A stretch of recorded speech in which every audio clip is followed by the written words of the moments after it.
Saludos nuevamente compañeros, estimados estudiantes y padres de familia. Les doy la bienvenida a un nuevo video y acá, como pueden ver, seguimos trabajando los módulos de refuerzo curricular para que los estudiantes estén listos a realizar las pruebas ERCE que se van a llevar a cabo allá por el 22 de septiembre. A partir del día 22 de septiembre hasta el 3 de octubre, si no me equivoco. Bueno, por el momento llevamos ya eh, dos listas de reproducción, la primera completa con los módulos de prueba de tercer ciclo y educación media, y esta que estamos trabajando en este momento, donde estamos viendo los módulos de práctica de sexto grado.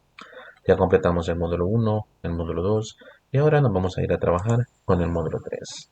Vámonos ya a la prueba para que comencemos a resolver estos ejercicios. Bien, estamos ya acá dentro del módulo de refuerzo de sexto grado en el módulo 3 y vamos a comenzar analizando, respondiendo y explicando todos los ejercicios. En primer lugar tenemos un pequeño poema titulado La voz del río. Vamos a ver qué dice. Corre el río entre las piedras, canta un eco sin final, lleva el viento sus palabras, susurrando al matorral. Besa el sol su piel de plata, baila el agua sin cesar, en su viaje hacia la orilla nunca deja de soñar. La pregunta nos dice, ¿qué idea podría simbolizar el río en esta imagen poética? Veamos. El texto acá es un poema sobre un río llamado La Voz del Río. Los poemas no solo describen las cosas como son, sino que les dan un significado más profundo, usando símbolos para representar ideas. Y nos pregunta, ¿qué idea podría simbolizar el río? Para saber esto, tenemos que fijarnos en las palabras que usa el poeta para describir el río. Dice que canta un eco sin final, que el agua baila sin cesar y que nunca deja de soñar. Las frases sin final y sin cesar son muy importantes. Nos dan la idea de que algo siempre está en movimiento, que nunca se detiene. Este movimiento constante y continuo es un símbolo muy común para representar el paso del tiempo. Además, al darle características humanas como cantar y soñar, el poeta conecta esta idea con la continuidad con la vida misma. Por lo tanto, de las cuatro opciones que tenemos acá, la importancia del agua para la supervivencia, el paso del tiempo y la continuidad de la vida, la naturaleza y su capacidad de cambiar el paisaje, un río ideal que fluye con fuerza tras la lluvia. Veamos. La primera frase que dice la importancia del agua para la supervivencia. Aunque es verdad que el agua es vital, esta es una afirmación literal, y el poema se enfoca en el significado poético y simbólico del río, no en su utilidad, así que descartamos esta opción. La segunda, el paso del tiempo y la continuidad de la vida. En este poema, río es un símbolo, no es solo agua que se mueve, sino que representa una idea más profunda. Frases como canta un eco sin final y baila el agua sin cesar nos dan la idea de que el río siempre está en movimiento, que nunca se detiene. Ese flujo constante es una metáfora muy conocida del paso del tiempo que nunca se detiene. Y al usar palabras como cantar y soñar, el poema relaciona este movimiento eterno con la continuidad de la vida. Así que esta sería la respuesta correcta. La siguiente que dice la naturaleza y su capacidad de cambiar el paisaje. Esta es una descripción del efecto real de un río, pero el poema busca una idea más abstracta, como el tiempo o la vida. Y la última, un río real que fluye con fuerza tras la lluvia. Esta es una descripción literal de una situación específica del río, y la pregunta pide un símbolo, no una descripción. Así que tampoco. Nos quedamos con la segunda opción. El segundo ejercicio dice lee el texto y responde la pregunta. Descubrimiento en el océano sorprende a los científicos. Un grupo de investigadores marinos ha descubierto una nueva especie de medusa en las profundidades del Océano Atlántico. Este hallazgo se realizó a más de 3.000 metros de profundidad, donde la luz solar no llega. La medusa que brilla con tonos azules y verdes ha sido nombrada Aurea avisalis y podría ayudar a los científicos a entender mejor cómo sobreviven los organismos en ambientes extremos. Los expertos explican que el descubrimiento fue posible gracias a un robot submarino equipado con cámaras de alta resolución. Este tipo de exploración permite observar especies que antes eran imposibles de registrar. Ahora, los científicos estudiarán si la medusa posee prioridades bioluminiscentes que puedan ser útiles en el campo de la medicina o la tecnología. Y la pregunta dice, ¿qué impacto podría tener este tipo de tecnología en la exploración de los océanos? Vamos a ver. El texto nos habla de un gran avance. el uso de un robot submarino con cámaras de alta resolución. Esta tecnología es muy importante porque permite a los científicos llegar a lugares extremos como las profundidades del océano a más de 3000 metros donde la luz del sol no llega. Y el texto nos dice que esta tecnología ayudó a descubrir una nueva medusa y que el robot permite observar especies que antes eran imposibles de registrar.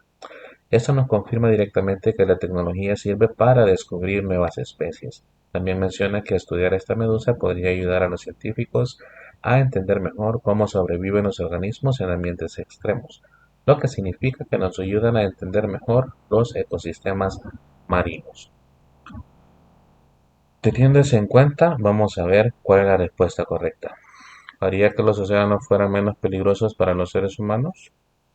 El texto no menciona que la tecnología sirva para la seguridad de las personas. Se enfoca exclusivamente en la investigación y el descubrimiento.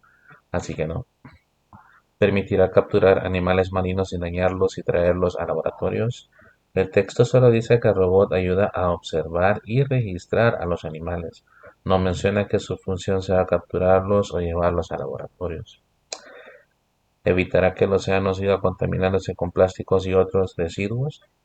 El descubrimiento de la medusa no tiene ninguna relación con la contaminación del océano. El texto trata sobre biología marina y exploración, no sobre el medio ambiente. Tampoco. En la última, ayudaría a descubrir nuevas especies y entender mejor los ecosistemas marinos. Por todo lo que explicamos anteriormente, esta sería la respuesta correcta. Bien, veamos la otra. Cuando tenemos un niño con una cometa, nos pide que seleccionemos una respuesta, pero no hay ningún texto, así que error de plataforma nuevamente. La vamos a descartar y nos vamos a ir a la siguiente. Comenzamos acá con matemáticas. El primer ejercicio dice, un grupo de 120 estudiantes se prepara para una excursión. La escuela ha alquilado 3 autobuses y cada uno tiene 40 asientos. Los maestros deciden que en cada autobús deben ir al menos 3 adultos acompañando a los estudiantes. Y la pregunta es, ¿hay suficientes asientos para que todos los estudiantes puedan viajar? Vamos a ver acá. Datos a recordar. Total de alumnos, 120. Total de buses, 3. Total de asientos,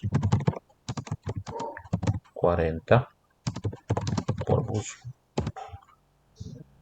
Adultos, 3 por bus. Entonces, vamos a ver primero cuántos total de asientos tenemos. 40 y dice que son 4 buses. Bueno, dice que son 3 buses, entonces 40 por 3 igual 120 asientos.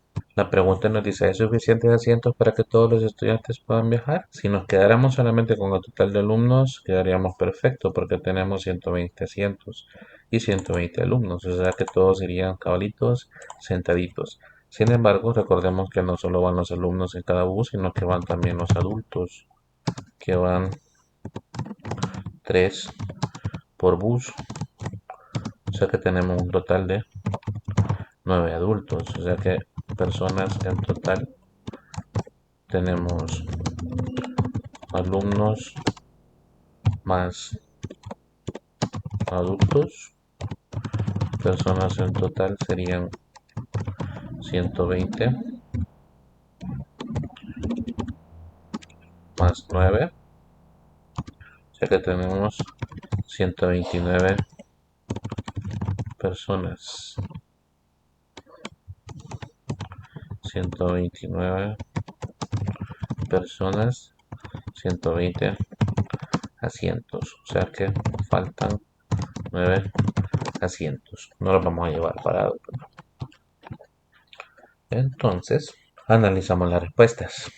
La primera respuesta dice que sí, hay suficientes asientos para que todos vayan, porque los autobuses tienen el espacio exacto.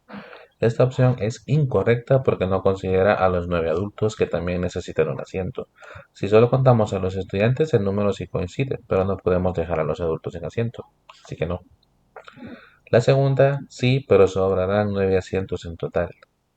Esta respuesta de hecho es lo contrario o lo opuesto a lo correcto. No sobran los asientos. Faltan 9 asientos. Así que este es un error. No es lo correcto. La tercera, no se puede saber con la información dada. Esto no es cierto. El problema nos da todos los datos que necesitamos. El número de estudiantes, el número de autobuses, la capacidad de cada bus, cantidad mínima de adultos. Y con eso podemos resolver el problema perfectamente con la información que tenemos. Por lo tanto, la respuesta correcta sería no, porque faltarían asientos para los estudiantes. Faltarían los asientos para los estudiantes en caso de que le dieran los asientos a los adultos. Y como nadie puede ir parado, quiere decir que no, no hay suficientes asientos. Bien, ya vimos ahí cómo hicimos todo el cálculo. Vamos con la siguiente. Dice, la abuela Rosa quiere cercar su jardín que tiene forma de rectángulo. Sus medidas son 12 metros de largo y 8 metros de ancho. Quiere comprar una cerca para rodearlo, pero la venden en rollos de 10 metros cada uno. ¿Cuántos rollos completos necesita comprar para cercar todo el jardín sin que falte ningún metro? Veamos. Información importante. El jardín de la abuela es rectángulo. Medidas 12 de largo y 8 de ancho. Y el alambre solo se dan en rollos de 10 metros. Así que vamos a ver. Para saber cuántos rollos necesita la bola rosa, primero tenemos que calcular el perímetro del jardín. El perímetro del jardín es la medida de todo el borde de la figura, en este caso la distancia total que necesita la cerca. Como es un rectángulo, tiene dos lados largos y dos lados anchos. La medida de los lados largos sería 12 más 12 igual 24. La medida de lo ancho sería 8 más 8, un total de 16 metros. Tenemos de largo total de 24 metros y de ancho total de 16 metros. Ahora el perímetro, que sería la sumatoria de todo, serían los 24 metros de largo más los 16 metros del ancho, nos da un total de 40 metros. 40 metros. O sea que la abuela necesita 40 metros de cerca. 40 metros de cerca. Y nos dice que la cerca se vende en rollos de 10 metros cada uno. Entonces, para saber cuántos rollos va a necesitar, vamos a dividir 40 entre 10. Eso nos va a dar igual a 4 rollos. Y la abuela necesitaría 4 rollos para cercar el jardín completo. Facilísimo.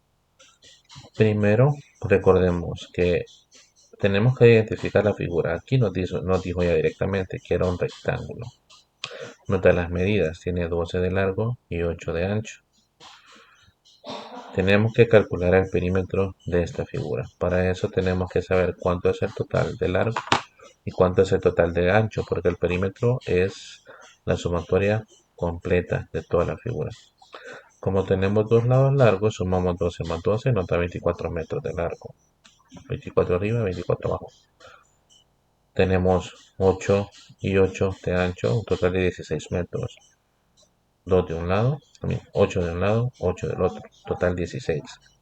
Entonces, el perímetro total del rectángulo sería los 24 más los 16 metros, que hacen un total de 40 metros. Todo el terreno necesitaríamos 40 metros de cerca para poder cercarlo.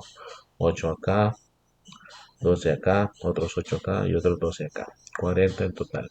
Como necesitamos 40 metros de cerca y el ejercicio nos dice que se ven solamente rollos de 10 metros, tenemos que dividir el total de la cerca entre el total de metros del rollo. 40 entre 10. Y esto nos dice que tenemos que utilizar 4 metros para cercar todo el jardín. Bien, veamos el siguiente. Nos dice, esto está más fácil todavía.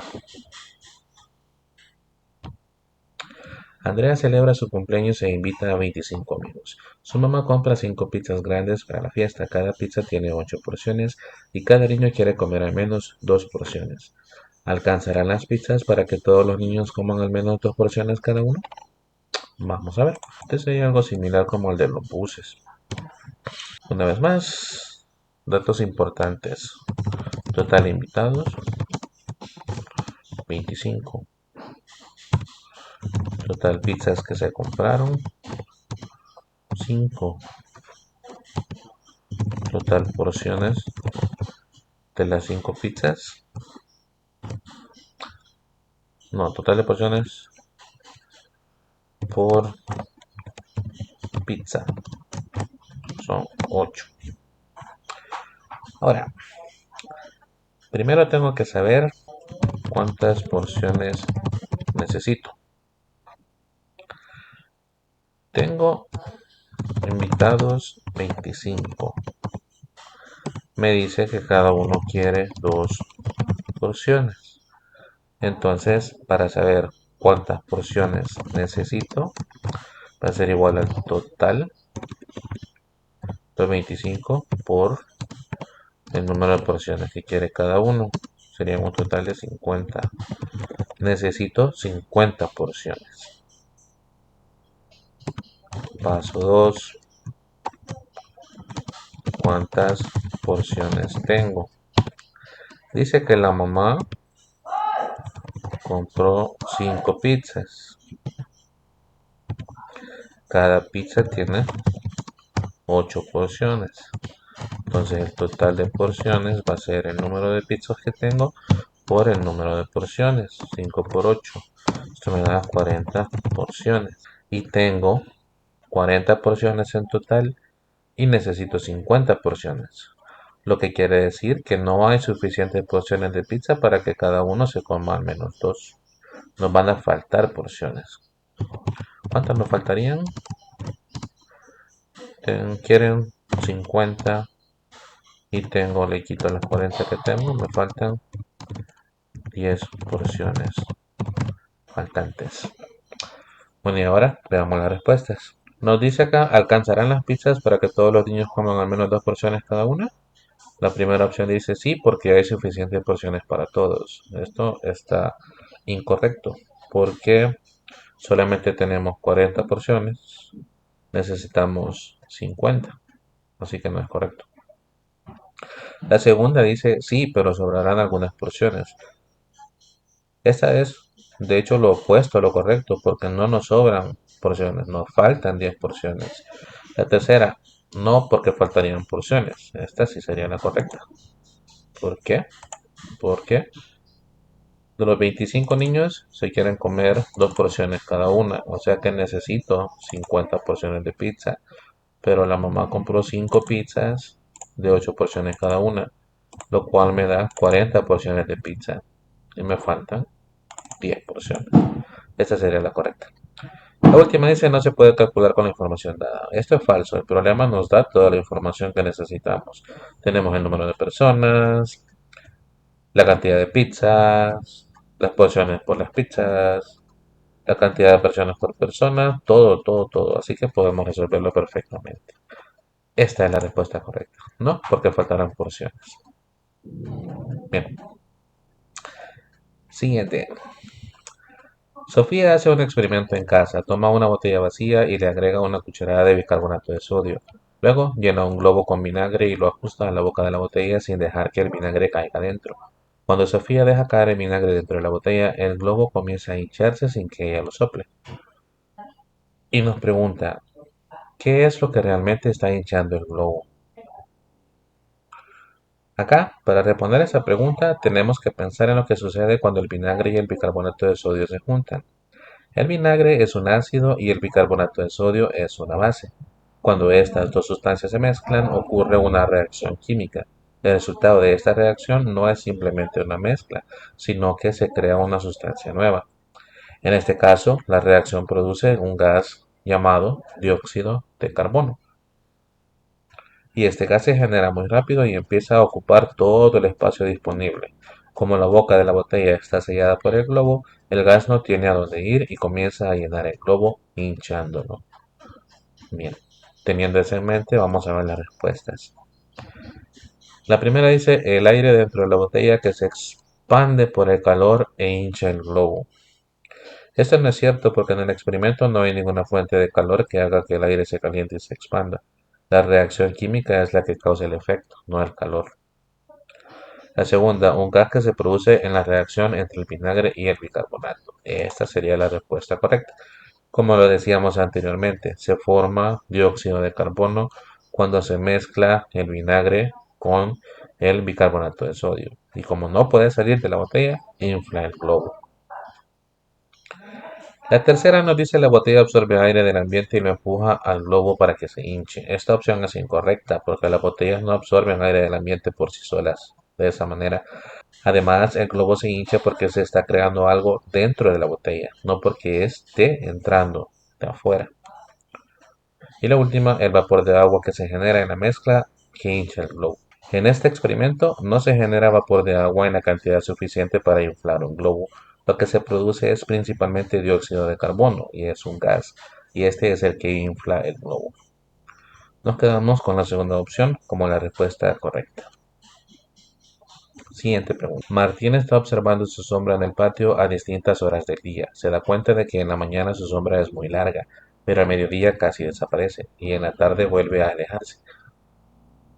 Él se pregunta qué está causando este cambio.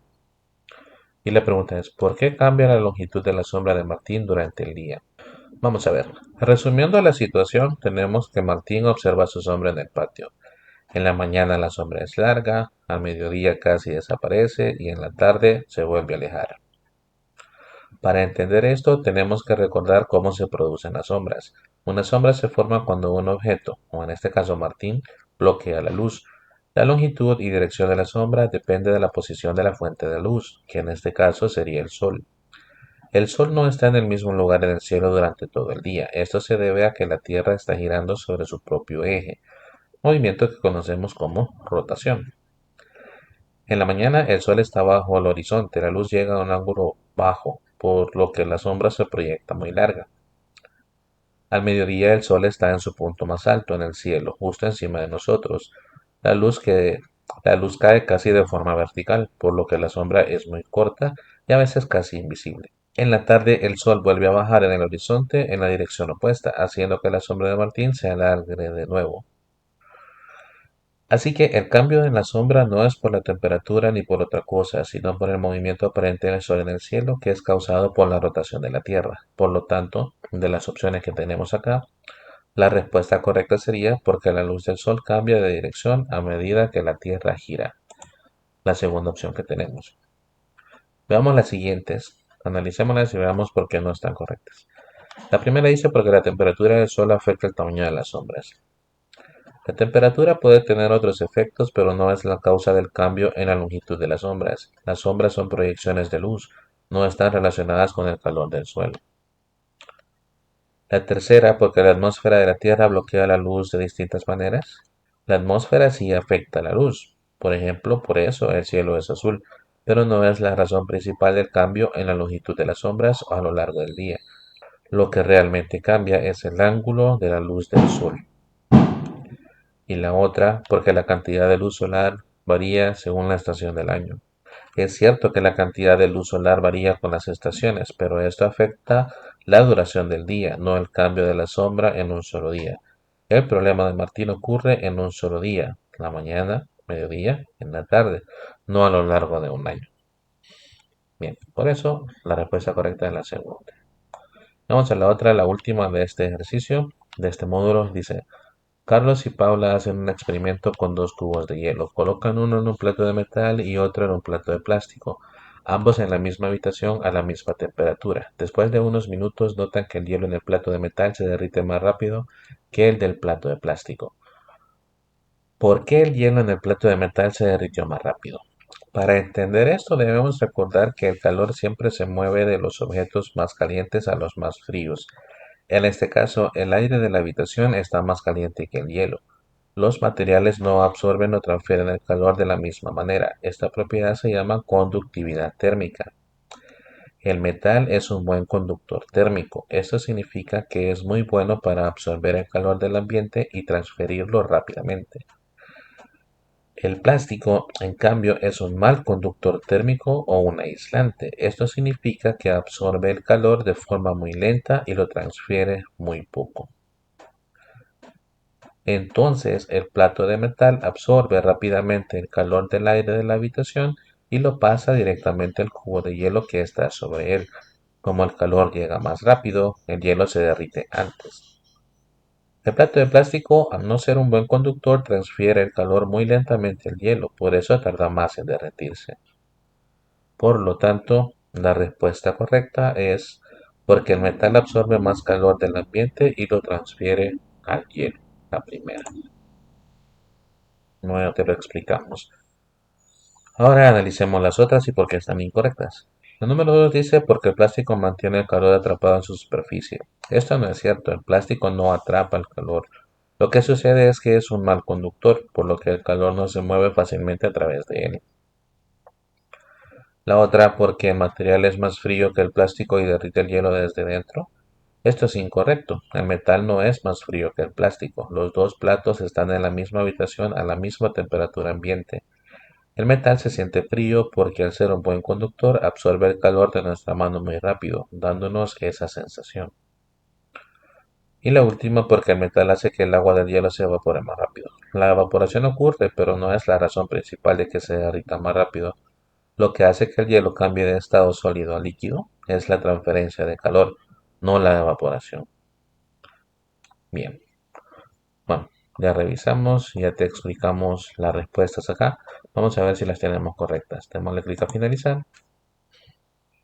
Me pide acá que seleccione una. Vamos otra vez.